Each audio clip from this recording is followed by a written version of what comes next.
Isang mapagpalang araw po sa atin lahat. Ngayon po ay Hulyo 31, Biyernes, ika-17 linggo sa karaniwang panahon. Ang unang pagbasa po natin ngayon ay hango sa sulat ni Jeremiah 26:1 hanggang 9. Ang ebanghelyo po natin ngayon ay hango sa sulat ni San Mateo 13:54 hanggang 58. Pumunta siya sa kanyang bayan at nagturo sa mga tao sa kanilang sinagoga.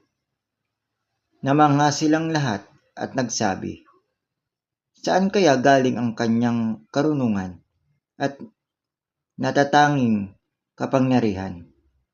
Di ba't siya ang anak ng karpintero? Di ba't si Maria ang kanyang ina at si Jaime, Jose, Simon at Judas ang kanyang mga kapatid?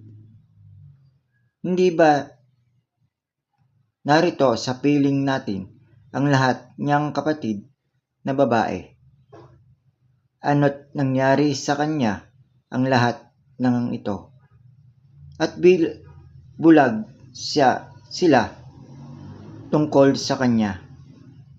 Sinabi naman sa kanila ni Jesus, "Sa kanyang sariling bayan lamang at sambahayan hinahamak ang isang propeta, at kaunti lamang ang ginawa niyang himala roon sapagkat kulang sila sa pananampalataya."